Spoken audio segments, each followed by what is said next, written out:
আমার নবীজি সাল্লাল্লাহু আলাইহি ওয়াসাল্লাম কত সুন্দর ছিল, কত সুন্দর। হযরত ইবনে আজিব রাদিয়াল্লাহু তাআলা আনহু قال كان رسول الله صلى الله عليه وسلم احسن الناس وجها واحسنهم خلقا ليس بالطويل البائن ولا بالقصير।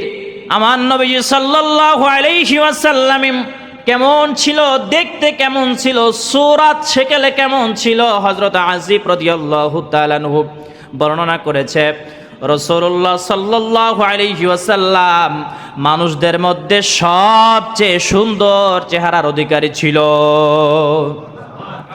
ও আমার মুসলমান ভাইয়েরা, হযরত বারা ইবনে আজিব রাদিয়াল্লাহু তাআলা আনহু বলে নবীজি সাল্লাল্লাহু আলাইহি ওয়াসাল্লাম অতিরিক্ত লম্বাও ছিল না, অতিরিক্ত খাটো ছিল না।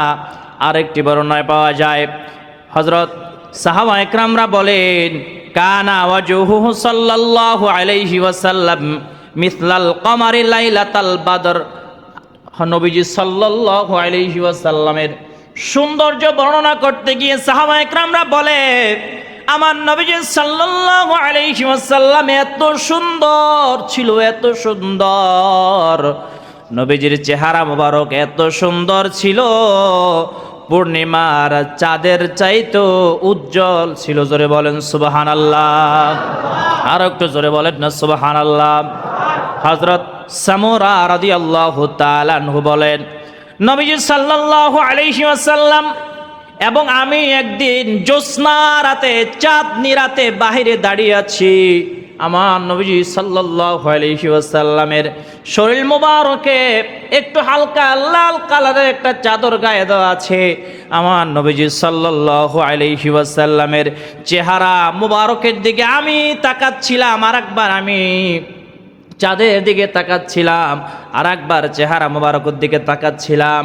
আমি চিন্তা করতেছিলাম আমার নবীজি সাল্লাল্লাহু আলাইহি ওয়াসাল্লাম চাঁদের চাইতেও বেশি সুন্দর দেখা যায়। নবীজি কত সুন্দর ছিল, কত সুন্দর। আহা, নবীজি সাল্লাল্লাহু আলাইহি ওয়াসাল্লামের শান, নবীজি সাল্লাল্লাহু আলাইহি ওয়াসাল্লামের মান, নবীজি সাল্লাল্লাহু আলাইহি ওয়াসাল্লামকে আল্লাহ রাব্বুল আলামিন কত সুন্দর করে সৃষ্টি করেছেন। নবীজি সাল্লাল্লাহু আলাইহি ওয়াসাল্লামের মর্যাদাও সমস্ত নবীদের উপরে ইমামুল আম্বিয়া। জোরে বলেন সুবহানাল্লাহ। নবীজি সাল্লাল্লাহু আলাইহি ওয়াসাল্লাম রাহমাতাল লিল আলামিন, নবীজি সাল্লাল্লাহু আলাইহি ওয়াসাল্লাম খাতামান নবিয়্যিন, নবীজি সাল্লাল্লাহু আলাইহি ওয়াসাল্লাম ইমামুল আম্বিয়া, সমস্ত নবীদের নেতা, নবীদের ইমাম। জোরে বলেন সুবহানাল্লাহ। ও আমার মুসলমান ভাইয়েরা, নবী সাল্লাল্লাহু আলাইহি ওয়াসাল্লাম এত বেশি সুন্দর ছিল, নবীজি সাল্লাল্লাহু আলাইহি ওয়াসাল্লামের নূরানি চেহারা মোবারক যেই দেখতো সেই পাগল পারা হয়ে যেত। আমার নবীজি সাল্লাল্লাহু আলাইহি ওয়াসাল্লাম যদি অন্ধকারের মধ্যে দাঁড়াইতো, নবীজি সাল্লাল্লাহু আলাইহি ওয়াসাল্লামের চেহারা মোবারক নূরে ঝলমল ঝলমল করত। আমার নবীজি সাল্লাল্লাহু আলাইহি ওয়াসাল্লামের শরীর মোবারক থেকে যে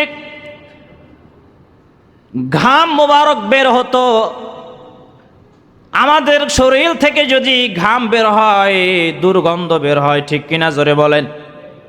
আর আমার নবীজি সাল্লাল্লাহু আলাইহি ওয়াসাল্লামের শরীর মোবারক থেকে যে ঘাম মোবারক বের হতো, সাহাবা একরামরা বোতল ভরে রাখতো আতর হিসাবে। সাহাবা একরামরা নিজেদের গায়ে ব্যবহার করত। মেশক আম্বারের চাইতেও বেশি ঘাম মোবারকের ঘেরান ছিল। মানুষ যত গুনাহ কম করবে তত বেশি তার গায়ের দুর্গন্ধ কমে যাবে। যত বেশি গুনাহ করবে মানুষের গায়ের দুর্গন্ধ আস্তে আস্তে বাড়তেই থাকে। একটু পরীক্ষা করে দেখেন, যারা বেশি গুনাহ করে এদের গায়ের থেকে আলাদা একটা দুর্গন্ধ বের হয়। যারা একটু গুনাহ কম করে দেখবেন, যখন আপনি গুনাহ কমিয়ে দিবেন দেখবেন আপনার শরীরের ঘামের দুর্গন্ধ আস্তে আস্তে কমে যাবে। সুবহানাল্লাহ বলেন। নবীজি সাল্লাল্লাহু আলাইহি ওয়াসাল্লামের কত শান, কত মান। আমার নবীজি সাল্লাল্লাহু আলাইহি ওয়াসাল্লামের নাম লিখতে, মুহাম্মদ লিখতে 4টি হরফের প্রয়োজন হয়। আল্লাহর নাম লিখতে, আল্লাহ লিখতে 4টি হরফের প্রয়োজন হয়। জোরে বলেন সুবহানাল্লাহ। আল্লাহ লিখতে একটি তাসজিদ আছে, মুহাম্মদ লিখতেও একটি তাসজিদ আছে। জোরে বলেন সুবহানাল্লাহ। লা ইলাহা ইল্লাল্লাহ লিখতে 12টি হরফের প্রয়োজন হয়। মুহাম্মাদুর রাসূলুল্লাহ লিখতেও 12টি হরফের প্রয়োজন হয়। জোরে বলেন সুবহানাল্লাহ। আমার আল্লাহ ডাক দিয়ে বলে, হাবিব আপনি মন খারাপ করবেন না, আপনার নাম মোবারক লিখতেও 4টি হরফের প্রয়োজন হয়। আমি আল্লাহর নাম উচ্চারণ করতেও 4টি হরফের প্রয়োজন হয়। লা ইলাহা ইল্লাল্লাহ একত্ববাদের তাওহীদের ঘোষণা দিতেও 12টি হরফের প্রয়োজন হয়। মুহাম্মাদুর রাসূলুল্লাহ রিসালাতের ঘোষণা দিতেও 12টি হরফের প্রয়োজন হয়। ওগো আমার হাবিব আপনি মন খারাপ করবেন না, আপনার টেনশন নাই, আমি আল্লাহ রব্বুল আলামিন আপনাকে বড় ভালোবাসি। জোরে বলেন না সুবহানাল্লাহ।